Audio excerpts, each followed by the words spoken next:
This conference will now be recorded. Hello बच्चों, कैसे हैं आप? I hope everything is well and fine. तो आज का एजेंडा एल्डिहाइड एंड कीटोन्स का 6th सेशन करने का है। एंड देखते हैं, टारगेट नहीं सेट करेंगे, मैं टारगेट सेट करने के अगेंस्ट हूँ। हम आराम से समझते हुए इसको खत्म करने की कोशिश करेंगे। तो हम लोगों ने कल किया था, कल मतलब लास्ट सेशन में किया था, तो एल्डल कंडेंसेशन, कैनिज़र रिएक्शन हमने देखा था, है ना। आज आगे चल रहे हैं इनके कुछ स्पेसिफिक रिएक्शन, हेलोफॉर्म रिएक्शन। आप हेलोफॉर्म रिएक्शन को इनके ऑक्सीडेशंस में भी डाल सकते हैं, because oxidation is gain of halogen also. तो आप इसको देखेंगे कि हम इसमें क्लोरोफॉर्म, ब्रोमोफॉर्म, आयोडोफॉर्म बनाएंगे। ये टॉपिक हमने पहले भी किया हुआ है पॉली हेलोजन डेरिवेटिव में, बट यहाँ पे ये एक रिवाइज करवा रहा हूँ वीडियो। तो व्हाट हैपन इज, जब आपके पास सेकेंड लास्ट कार्बन पे ऐसा ग्रुप हो, दैट इज अगर आपके पास एसिड एल्डिहाइड हो, आपके पास एसीटोन हो, आपके पास C4H9C डबल बॉन्ड OH हो, तो उस सिचुएशन में ऐसे कंपाउंड, कार्बोनाइल कंपाउंड, क्लोरोफॉर्म या आयोडोफॉर्म बना के देते हैं on reaction with chlorine, bromine, iodine plus NaOH। अब इसकी जगह पे सोडियम हाइपो आयोडाइड या क्लोराइड भी डाल सकते हैं, वेयर X goes for ये। तो मैकेनिज्म आपके स्कूल के सिलेबस में नहीं है, बट फिर भी आप जरा एक बार इसको देखेंगे। मैं इस लाइन से ऊपर ऊपर की बात कर रहा हूँ, रिएक्शन की बात कर रहा हूँ। जिनको इंटरेस्ट होगा वो इसको भी देख सकते हैं मैकेनिज्म को। तो व्हाट हैपन हियर इज, ये जो आपके पास एक टर्मिनल कार्बन मैंने बोला ना, ये वाला जिसको मैं येलो शेड कर रहा हूँ, ये वाला, ये वाला, राइट। तो इस सिचुएशन में ये आपके पास, एक मिनट मैंने वहां पे कुछ ठीक करना है, यहाँ पे CH3 लगाना है बच्चों। और ये वाला ग्रुप CH3 हमेशा ऑक्सीडाइज होता है CHX3 में, और बाकी सारा ऑक्सीडाइज हो जाता है RCOO नेगेटिव के अंदर। देखते हैं क्या कहना चाह रहा हूं। The overall balanced equation is, ये वाली चीज हमेशा हमेशा हमेशा ऑक्सीडाइज होती है CHX3, क्लोरो, ब्रोमो, आयोडो। जो CHI3 होता है वो येलो कलर का होता है, therefore this reaction serve as a test. और बेटे ये जितने भी कार्बन आपके पास बचे हैं, ये सारे के सारे चले जाते हैं RCO नेगेटिव में। In general, the compound which can show positive haloform reaction are, terminal पे CH3CO होना चाहिए, राइट, या इसकी रिड्यूस्ड फॉर्म OH लगा हो तो भी बात बन जाएगी। RCO भी चलेगा, RCHOH भी चलेगा, क्योंकि वो ऑक्सीडाइज होकर सेम ही चीज बनाना है। The requirement is of methyl ketone group. Do you understand मैं क्या कहना चाह रहा हूं? देखिए, सपोज आपके पास एसिड एल्डिहाइड था, आप उसके ऊपर NaOH डालिए, हम बैलेंस नहीं कर रहे हैं। आप उसके ऊपर क्लोरीन डालिए, ब्रोमीन डालिए, आयोडीन डालिए, आप यहाँ पे दो कार्बन देख रहे हैं। तो एक कार्बन से मिलेगा CHCl3, राइट। अगर ब्रोमीन होगा तो Br मिल जाएगा। साथ में मिलेगा सोडियम क्लोराइड, अगर ब्रोमीन होगा सोडियम ब्रोमाइड, आयोडाइड होगा तो ये। साथ में मिलेगा वाटर, और लाल पेन से चेंज करके लिख रहा हूं याद करने के लिए, दो कार्बन थे ना, तो एक कार्बन बचा है, एक कार्बन वाला सोडियम सॉल्ट बनेगा। दोबारा देखते हैं क्या कहना चाह रहा हूं जी। मान लीजिए आपके पास CH3CO C4H9 था, ये सेम, ये से इसकी बार मैंने आयोडीन डाल दिया, तो आपको मिलेगा CHI3। यहां पे अब आपको मिल जाएगा NaI, राइट। यहां पे आपको मिलेगा वाटर, और आपके पास कार्बन काउंट करिए, 1 2 और 4 मिला के आपके पास टोटल 6 कार्बन है। तो एक कार्बन गया बेटे, C4H9CONA. The reaction of iodine is going to be used as a test, right? As a test. The necessary condition for the haloform reaction is presence of 3 alpha hydrogen adjacent to carbonyl group. So that is आपके पास ये वाला group होना जरूरी है, 3 alpha hydrogen. हम NaOH plus X2 की जगह पे NaOX भी कर सकते हैं। The haloform reagent, being weak oxidizing agent, is a highly selective and does not oxidize olefinic double bond. It does not react with carboxylic acid. मतलब ये क्या कहने की कोशिश कर रहे हैं, मान लीजिए आपके पास कुछ ऐसा हुआ CH4H9, तो आपने इसके ऊपर NaOI डाला, तो बेटे इससे तो आपको क्या कहा गया है, CHI3 बना दीजिए। अब ये क्या बना के देने वाला है, C4H9CH, डबल बॉन्ड ऐसे का ऐसा बच गया और COONA will be formed. That is, the double bond is not going to be oxidized. That is the haloform reagent की खासियत है। समझ पा रहे हैं बेटे? अगर ब्रोमीन यूज किया तो ये वाली चीज इसमें आ गई, आपके पास CH3 CH2 CONA की जगह पे उसने पोटेशियम लगा दिया है। That's he want to say. ये वाली चीज दोस्तों किस में आ गई है, इस वक्त CH3 में आ गई है। ये CH2 CHCOONA वो आपके पास ये बन जाएगा। That's the haloform reaction. हम क्यों करवा रहे हैं, हम आपको इसलिए करवा रहे हैं कि this is going to be used as a test if iodine is going to be used. This is very important, kindly copy it. If iodine is used, we get yellow crystalline iodoform, which is used as a test for compounds having alpha carbon पे 3 hydrogen, वो कोने पे ही हो सकती है, और second last carbon पे या तो CHOH या उसका ऑक्सीडाइज्ड फॉर्म अगर आपके पास ये। प्लीज इसको कॉपी करिएगा और इसको देखिएगा। This is going to be used as a test, a very important test. तो ये मैंने वैसे ही बीच में डाल दिया कि हनी के अंदर कीटोन्स और एल्डिहाइड होंगे।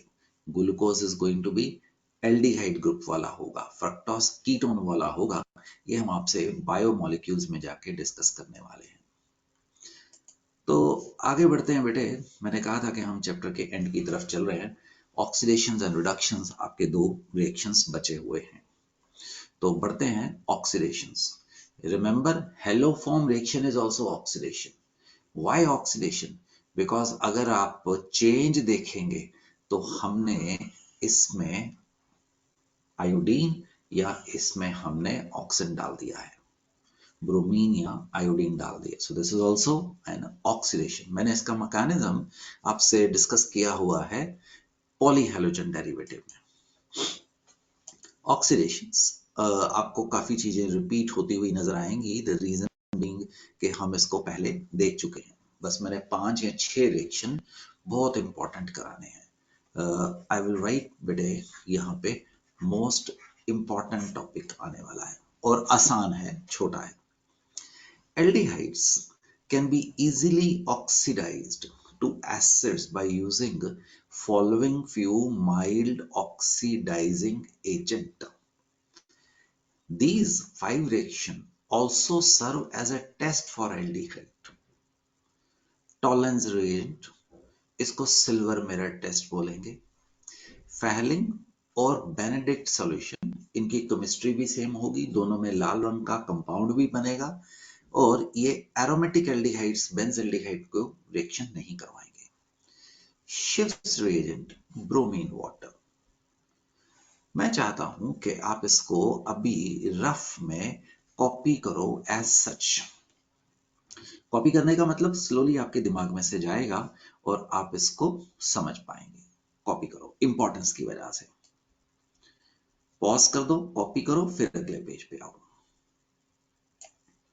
Falling solution is made up of two solutions. एक बॉटल में फैलिंग ए बोलते हैं, उसमें कॉपर सल्फेट एक्वस होता है। Copper sulphate aqueous is blue in colour. दूसरे में आपके पास अल्कलाइन रोशेल सॉल्ट है। Rochelle salt is sodium potassium tartrate. Formula याद करने की जरूरत नहीं है, ये सिर्फ बफरिंग एजेंट है, पीएच को मेंटेन करता है।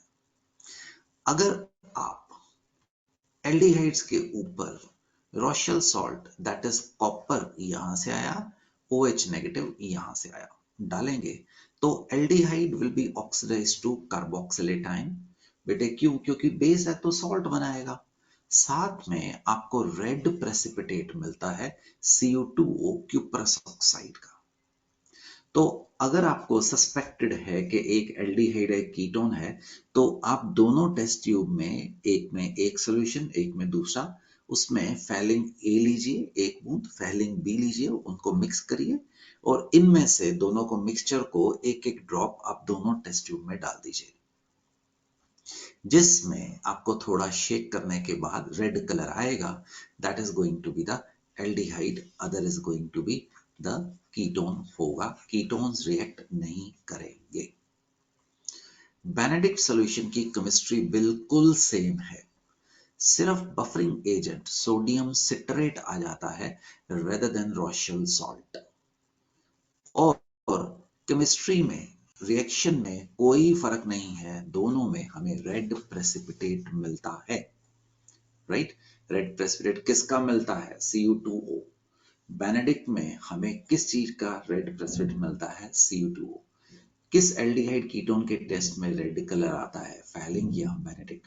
फैलिंग सॉल्यूशन कितने हैं? A and B। Falling A में क्या है? Copper sulphate. फैलिंग B में क्या है? Alkaline Rochelle salt. रिएक्शन कैसे करना है? दोनों को एक एक बूंद उन दोनों की लीजिए, उसको मिक्स कीजिए और उसको एल्डिहाइड में डाल दीजिए। बेटे इसको कॉपी करो, फिर आगे जाओ। ठीक, मैंने आपको 5 करवाने हैं। फैलिंग और बेनेडिक्ट को मैंने इकट्ठा उठा लिया है। Now bromine water test. आप कह सकते हैं सिल्वर मिरर को क्यों नहीं ले रहे, वो इंपॉर्टेंट है तो मैं उसको पीछे ले गया हूं। The bromine water test. Bromine reddish colour की है, ब्राउनिश कलर की है, तो उसको पानी में डालिए तो वो एक माइल्ड ऑक्सीडाइजिंग एजेंट बना देता है, HOBr। तो अगर आप एल्डिहाइड में ब्रोमीन वाटर डालेंगे तो हमें अब की बार एसिड मिलेगा। पिछली बार आपके पास बेसिक था तो सॉल्ट मिला था, साथ में HBr that is brown colour, bromine खत्म हो जाती है, डिसअपियर हो जाता है, that is a test for aldehydes. Remember ये पांचों टेस्ट सिर्फ एल्डिहाइड्स के हैं, कीटोन्स के नहीं है। राइट? एल्डिहाइड्स ये फ्यू माइल्ड ऑक्सीडाइजिंग एजेंट 5 आपको रिएक्शन करवा रहा हूं। शिप्स रिएजेंट, इसका स्ट्रक्चर याद करने की कोई जरूरत नहीं है, आपका काफी टाइम खराब होगा और मुझे कोई जरूरत ही नहीं है। तो आइंस्टाइन जी ने कहा था जिस चीज की आपको जरूरत नहीं है उसको क्यों दिमाग में डालते हैं, वो तो आपको कभी भी मिल जाएगा। आप उन चीजों को दिमाग में डालिए जिससे आप कोई चीज क्रिएट कर सकते हैं, आपका फायदा या नुकसान हो सकता है, जिससे नुकसान हो सकता है उसको भी जरूर मन में डालिए। Schiff's reagent. This is different from Schiff's base, which we made from reaction of aldehyde and ketone with 1 degree amine, वो जो 7 NH2G वाले reaction किए थे. I repeat, Schiff's reagent is very much different from Schiff's reagent. It is a pink colored rosa aniline hydrochloride, which is decolorized by passing SO2. अब आप इस डीकलराइज्ड shift reagent right को aldehyde से red कर दीजिए। अगर वहां पे एल्डिहाइड हुआ तो एल्डिहाइड ऑक्सीडाइज हो जाएंगे कार्बोक्सिलिक एसिड में और शिफ्ट रिएजेंट का पिंक कलर वापस आ जाएगा। That is the shift reagent, हमारे पास एल्डिहाइड्स के साथ पिंक कलर रिस्टोर हो जाता है। 4 टेस्ट हमने आपको कराए, Fehling, Benedict, Schiff's, bromine. It's very very important, तो प्लीज मैंने यहां पे इंपॉर्टेंट लिखा है। नाउ चलते हैं उससे भी आगे, सबसे important Tollens test. It is one of the most important test, one of the most important reaction. आप लोगों ने इसको लेबोरेटरी में भी किया होगा। Tollens reagent is Tollens reagent, Tollens reagent abbreviation में डाल गया हूं TR, ammoniacal silver nitrate, that is AgNO3 plus ammonium hydroxide, that is ammonia plus water। बेटा ये जो सिल्वर आयन है ना, वहां पे भी पीछे भी हमारे पास कॉपर +2 था बेनेडिक्ट में, राइट, फैलिंग में। Metals in their positive oxidation state खुद रिड्यूस होते हैं, सामने वाले को ऑक्सीडाइज कर देते हैं। So this is the tolerance reagent. Please formula याद करो। सिल्वर, दो अमोनिया कोऑर्डिनेटेड है, OH negative, silver is in the +1 oxidation state. जब ये एल्डिहाइड्स के साथ रिएक्ट करेंगे, ये व्हाइट कलर्ड सिल्वर डिपॉजिट हो जाएगा टेस्ट ट्यूब की वॉल्स पे और हमें मिरर के जैसे लगने लगेगा। That is the silver mirror और Tollens test. Okay, I repeat importance की वजह से। What is Tollens reagent? Ammoniacal silver nitrate, Ag coordinated ammonia twice and OH is known as Tollens reagent। Tollens reagent aldehydes ketones के साथ पांचों नहीं, right, पांचों नहीं रिएक्ट करते हैं, सब में एसिड या उनका सॉल्ट बनता था, साथ में सिल्वर डिपॉजिट हो जाता है टेस्ट ट्यूब की वॉल्स के आसपास, जो कि मिरर के जैसे अपीयरेंस देता है। अमोनिया गैस बाहर भाग जाती है और हमें कंफर्मेटरी टेस्ट है एल्डिहाइड्स का। There are few exceptions. Formic acid भी टॉलरेंस रेंज के साथ रिएक्ट करता है। Alpha hydroxy ketone, alpha hydroxy ketone भी इसके साथ रिएक्ट करते हैं। और टर्मिनल एल्काइंस भी टॉलरेंस रेजेंट के साथ रिएक्ट करते हैं, right. These also give the tolerance test, but फिर भी aldehydes are going to be the most important.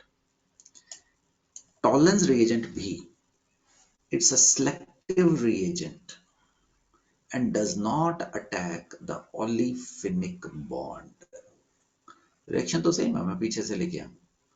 The double bond is intact, सिर्फ फर्क देखो, ये एल्डिहाइड था, ये टॉलरेंस में कहां चला गया है? एसिड में। You can write acid also, don't worry. And the double bond is not changed. Double bond is untouched.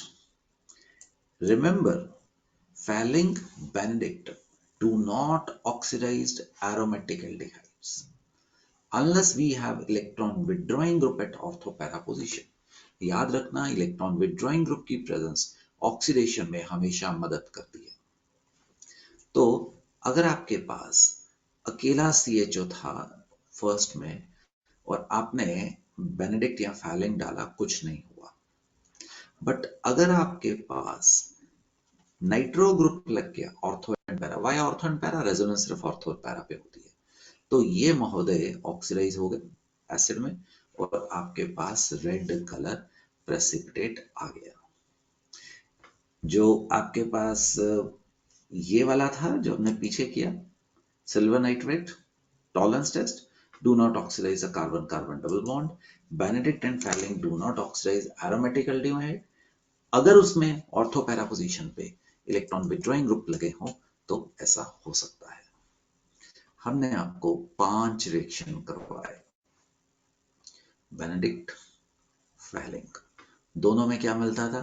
Cu2O red precipitate, downward arrow precipitate, right. ये मैंने अभी मतलब इकट्ठे करवा दिए हैं और टॉलरेंस रिएजेंट आपको करवाया। इसमें क्या मिलता था? सिल्वर मिरर आपके पास आ जाता था। ये जो आपके पास टॉलरेंस टेस्ट है, या इसको मैंने 3 डाला है, वो एक ही चीज है दोनों में, राइट। 1, 3 और 3 में हमने सिल्वर के साथ रिएक्शन करवाया है।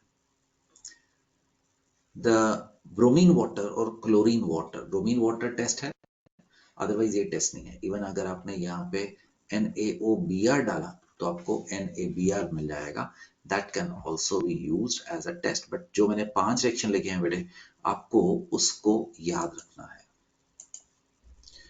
ये आप होमवर्क है, आप इसको आराम से कॉपी कर लेंगे। जो मैं चीज समझाना चाह रहा हूं, प्लीज इसको जरा ध्यान से समझिए। हमने आपको एल्डिहाइड्स जो कि आसानी से ऑक्सीडाइज हो जाते हैं, किस में जाते हैं? एसिड्स, और डिपेंडिंग अगर बेसिक मीडियम था सॉल्ट में। तो 5 ये रिएक्शन करवाए, Tollens, Fehling, Benedict, bromine water, Schiff's reagent. You remember even KMnO4, potassium dichromate भी इनको कहां पे लेके जाएगा? एसिड पे लेके जाएगा। बट कीटोन्स इतनी आसानी से ऑक्सीडाइज नहीं होते हैं, they are hard nut, right, for oxidation. Ketones can be oxidized to acid by strong oxidizing agent. Aldehydes by strong as well as mild with loss of carbon atom. बेटे ये carbonyl carbon से अगला bond टूटेगा। अगर यहाँ पे एक carbon है, वो सदा कार्बन डाइऑक्साइड एंड वाटर पे ही जाएगा। अगर यहाँ पे एक से ज्यादा कार्बन है, तो वो कॉरस्पॉन्डिंग का मतलब जितने कार्बन आपके पास लेफ्ट हैंड साइड पे उतने वाला एसिड बना देगा। For example C2H5, CO, CH3। तो जब आप इसको ऑक्सीडाइज करेंगे, आपको फॉर्मिक एसिड जो कि चले जाएगा कार्बन डाइऑक्साइड एंड वाटर में, और ये वाला हिस्सा बेटे किस में जाएगा? C2H5 COOH में ही जाएगा। ऐसा ही होने वाला है, याद रखिएगा। CH3 group will always form CO2 and water ही बनाएगा। देन what will happen अगर आपके पास अनसिमेट्रिकल कीटोन्स हो? पॉपस रूल पहले करवाया है, एक बार रिपीट कर लीजिए। और ये रूल आपके CBSE के सिलेबस में नहीं है, आप सिर्फ इसको रीड कर सकते हैं। During oxidation of unsymmetrical ketone, the smaller alkyl groups tends to stay with the C double bond O। ये देखिए ना, ये वाला स्मॉलर था, तो ये इसके साथ जाएगा, ये इसके साथ जाएगा, तो क्या बनाएगा? The acetic acid. समझ आया? चलिए लिख के करते हैं। मान लो C2H5 CO C5H11 था, तो बेटे ये वाला स्मॉलर है, तो ऑक्सीडेशन के दौरान ये बना के देगा C2H5 C double bond OH। और ये वाला बड़ा है, तो ये भी क्या बना के देगा? C4H9COH। कार्बन एटम कम नहीं मैं कर रहा, दोनों तरफ से आपके पास एसिड बन रहे हैं। That is the Popoff's rule, right? Popoff's rule. You can simply read it, मुझे नहीं चाहिए, right? This is Baeyer-Villiger oxidation. तो I'm strictly writing NaCS। आप करना चाहते हैं आप कर लीजिएगा, मुझे नहीं चाहिए है। बट हाँ, जो लोग कंपटीशन की तैयारी कर रहे हैं, kindly go through that. Baeyer-Villiger oxidation या कीटो से आगे एक ऑक्सीजन ऐड कर देता है, right?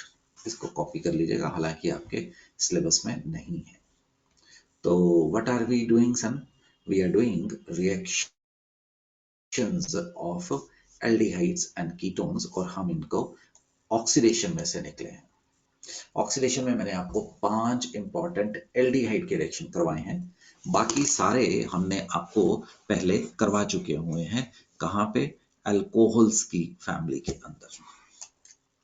Reductions, very easy but important reductions. Aldehyde and ketones can be reduced to alcohols, can be reduced to alkanes also.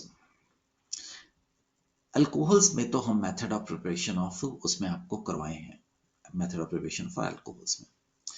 These are very very important reaction. Aldehydes can be reduced by first reaction is Clemmensen reduction. क्या use होता है? Zinc अमालगम HCl. और 2, what is 2? Wolff-Kishner reduction. क्या use होता है? Hydrazine along with KOH और ethylene glycol जैसा solvent use होता है, हाई टेम्परेचर पे हीट किया जाता है. या HI रेड फास्फोरस, वो क्या किसको कन्वर्ट कर देता है? एल्केन्स में. ऐसे ही अगर आप कीटोन्स के ऊपर भी ये रिएक्शन यूज करें तो आपको मिल जाते हैं क्या चीज? The alkanes. दैट मीन्स मेरे प्यारे से बच्चों, अगर आपके पास एसिटोफिनोन हो, आपकी मर्जी है, आप इसमें से कोई भी जिंक अमालगम HCl जिसका नाम क्या है? क्लीमेंसन रिडक्शन, तो हमें एक ऑक्सीजन हट जाएगा, उसकी जगह पे ये मिल जाएगा. आप इसकी जगह पे वुल्फ-किश्नर भी कर सकते थे.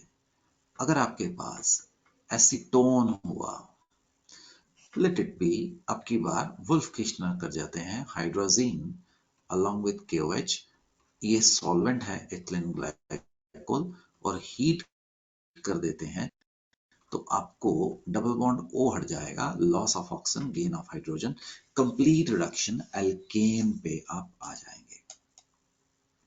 राइट? देखो बच्चों, अगर आपके पास CH3 CH2 CO CH3, आपने इसके ऊपर जिंक अमालगम HCl या वुल्फ-किश्नर या HI रेड फास्फोरस यूज किया, तो आपको मिल जाएगा CH2 CH2 CH3. अगर आपने इसके ऊपर LAH यूज किया तो फर्क महसूस कीजिएगा, ये कीटोन कन्वर्ट हो जाएगा alcohol. Notice the difference. LAH, even sodium borohydrate use किया, सोडियम इथेनॉल यूज किया, हाइड्रोजन निकल यूज किया, ये मिल जाएगा. क्लेमेंसन एंड वोल्फ-किश्नर रिडक्शन को थोड़ा सा देख लेते हैं, थोड़ा सा और देख लेते हैं. क्लेमेंसन में जिंक अमालगम HCl आता है, वुल्फ-किश्नर में हाइड्रोजीन, KOH, इथिलीन ग्लाइकोल, और इथिलीन ग्लाइकोल ना एक बड़ा हाई टेम्परेचर बॉइलिंग लिक्विड है, तो यहाँ पे हमें हाई टेम्परेचर की जरूरत पड़ती है, तो हम वो यूज कर लेते हैं. क्लेमेंसन और रिडक्शन तकरीबन सेम काम कर रहे हैं, बट दोनों को किस हालात में यूज कर सकते हैं? Clemmensen reduction use for aldehyde and ketone sensitive for alkali, क्योंकि इसमें आपने HCl डाला है. तो अगर किसी रिएक्शन में NH से प्रॉब्लम थी तो हम ये यूज करते हैं. फॉर एग्जाम्पल बेटे, ये मॉलिक्यूल देखो, अगर तो आपने क्लेमेंसन यूज की तो ब्रोमीन बच गया. अगर आपने WK का मतलब वुल्फ-किश्नर रिडक्शन यूज की तो ये तो रिड्यूस हुआ ही हुआ, Br बाहर निकल गया, HBr बाहर निकल गया. रिएक्शन आपको याद है मैं कहां से लेके आया हूं? आप देखिए ना, आपके पास ये तो बन ही जाएगा, बट अगर आप बेस यूज करेंगे तो डिहाइड्रोहैलोजनेशन नहीं होता KOH अल्कोहलिक के साथ, तो ये रिएक्शन आगे भाग जाएगा और आपको मिल जाएगा CH CH2 CH3. That means reduction के साथ OH नेगेटिव आगे रिएक्ट कर जाएगा. WK इज वुल्फ-किश्नर को मैंने शॉर्टकट में डाल दिया. And the Wolff Kishner used for compound sensitive to acids. For example ये मॉलिक्यूल देखिए, राइट, ये वाला मॉलिक्यूल देखिए, तो अगर तो आपने वुल्फ-किश्नर यूज की तो आपको ये प्रोडक्ट मिल जाएगा. अब अगर क्लेमेंसन यूज की, वो प्रोडक्ट तो मिलेगा, but do you remember alcohols HCl के साथ रिएक्ट करके सल्फ्यूरिक एसिड के साथ एसिड कैटालाइज्ड डिहाइड्रेशन दिखाते थे, तो वो आगे जा सकता है. ये आपके स्कूल के लिए काम तो नहीं आएगा, बट अच्छा होगा अगर आप इसको दिमाग में रखेंगे. आप देखेंगे, राइट, अगर जिंक अमालगम सेल यूज किया तो डिहाइड्रेशन हो चुकी है नीचे, द डिहाइड्रेशन हैज हैपेंड। मेरे प्यारे से बच्चों, ये मुझे आपके स्कूल के लिए तो नहीं चाहिए है, बट हाँ डेफिनेटली अगर आप इसको सॉल्व करेंगे तो अच्छा होगा, राइट? समझ लीजिएगा। एल्डिहाइड एंड कीटोन्स को हम कन्वर्ट कर सकते हैं जी अल्कोहल्स में बाय मेनी मोर। मीरवीन पॉन्डॉर्फ रिडक्शन आपके स्कूल सिलेबस के लिए मुझे नहीं चाहिए है। सोडियम इथेनॉल आपको चाहिए है, मैकेनिज्म तो आपने किसी का भी नहीं देखना है। बोवल्ट ब्लैंक रिडक्शन जब सोडियम इथेनॉल यूज करते हो, क्या दिखाना चाह रहा हूं? Aldehyde and ketones even asters, right, convert into alcohols. Asters converts into alcohols. Mechanism please बिल्कुल भी कॉपी मत करिएगा।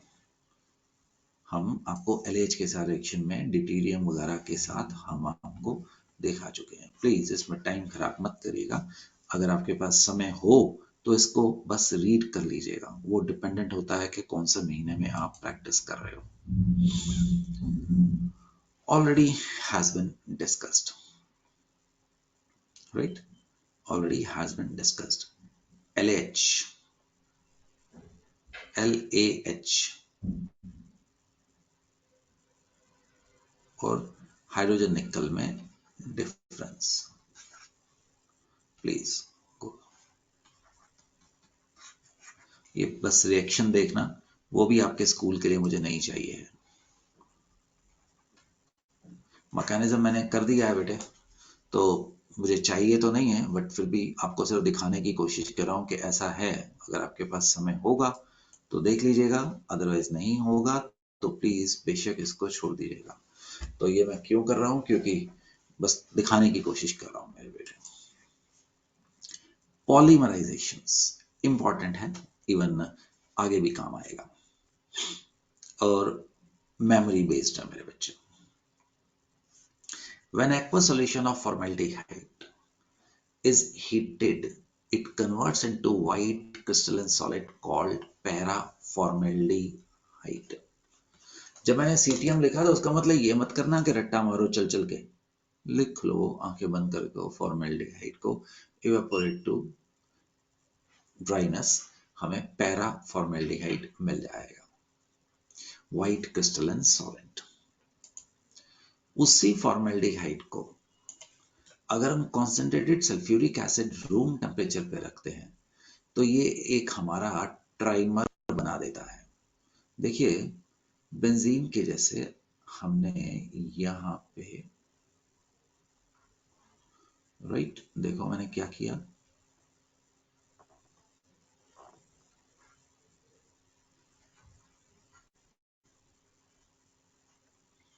तीन फॉर्मेलिटी लिख लिया, और मैंने ये बस याद कराने का तरीका, एक एक डबल बॉन्ड कार्बन से हटाया, पेन चेंज,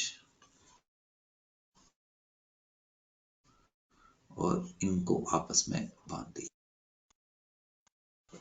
दिस इज मेटाफॉर्मेल्डिहाइड बोलते हैं इसको। It is a cyclic trimer, trioxane और metaformaldehyde. If aqueous solution of formaldehyde is kept with lime water base for few days, it forms a sweet solution which is an antibiotic, antiseptic, formose बनाता है। ये हमने आपको कहाँ दिखाया था? ये हमने दिखाया था कि formaldehyde shows aldol condensation type reactions दिखाया था बेटे, ठीक? याद मत करेगा, ये लिखना जरूर है। विद अमोनिया यूरोट्रोपिन बनाता है, हेक्सामिथाइलिन टेट्रामीन और amino form, it is a urinary tract antiseptic है। With phenol, this is very important, phenol formaldehyde resin हम एक बार पहले भी देख चुके हैं, ये एक पॉलीमर बनाता है बेटे जिसको बैकेलाइट बोलते हैं, and this is very important. ये हमने फिनोल्स में भी देखा है। It's I shall write very very important copy. phenol formaldehyde, and the reaction is known as Lederer-Manesse reaction. Lederer-Manesse reaction. Acetaldehyde. Acetaldehyde is kept with concentrated sulfuric acid at room temperature. Then it forms cyclic trimer known as para-aldehyde. Para-aldehyde is used as a mild hypnotic. This is sleep inducing medicine है. ये room temperature पे ऐसा बनाया with HCl at low temperature. ये tetramer बना देता है, that is known as metaldehyde. आप लोगों ने लोहड़ी वाले दिन या मैं भी सर्दियों वाले दिन में आग लगाते देखा होगा. हम किसी तसले में या किसी बर्तन में आग लगाते हैं तो उसमें पेट्रोल और डीजल, मिट्टी का तेल आप नहीं डालते हैं क्योंकि वो वेपराइज करता है, उससे आग फैलने का खतरा रहता है. तो हम उसमें ना डालडा घी के जैसे, देसी घी के जैसा एक कंपाउंड डालते हैं, दैट इज अ पैराल्डिहाइड, ये वाला, राइट. तो paraldehyde is used as a solid fuel, use होता है paraldehyde. If acetone is heated with concentrated sulfuric acid, at concentrated sulfuric acid heated, then we get मेसिटाइलीन बन जाती है. ये एरोमेटिक कंपाउंड्स में आने का एक बहुत अच्छा रास्ता है. फॉरऑन आपकी मर्जी है, करना चाहे तो कर लीजिएगा, नहीं करना चाहे तो नहीं कर लीजिएगा. ये रिएक्शन इंपॉर्टेंट है. ये एसीटोन मेसिटाइलीन बना के देता है कॉन्सेंट्रेटेड सल्फ्यूरिक एसिड के साथ बेटे. तो फॉर्चुनेटली हम आपकी इसमें से बाहर आ गए हैं बेटे. अब आपके पास सिर्फ एनसीईआरटी के क्वेश्चन बचे हैं. तो आई विश कि आप पहले एनसीईआरटी इसको सॉल्व करें जो भी हमने आपको कराया है, और एनसीईआरटी के क्वेश्चन करते हुए आप आगे की तरफ बढ़िए, राइट. ये मैं नहीं करने वाला हूं, आप करने वाले हैं. अपनी जो भी एनसीईआरटी आपकी किताब होगी आप उसमें से देखते हुए, और हम एल्डिहाइड और कीटोन में से बच्चों हम बाहर निकल गए हैं. अब क्या होने वाला है, अब इसके बाद हम करने वाले हैं एसिड्स. अगले सेशन से स्टार्ट करेंगे. मैंने उसको टोटल अलग हिस्सों में बांट दिया है. आपकी बुक में एनसीईआरटी में aldehyde, ketones and carboxylic acid इकट्ठा है, बट कार्बोक्सिलिक एसिड काफी छोटा है. उससे अगले सेशन में हम शुरू करते हैं बेटे. Thank you. आपने एक बहुत इंपॉर्टेंट टॉपिक खत्म किया है, aldehyde and ketones. Bye bye, good luck, see you again with carboxylic acids.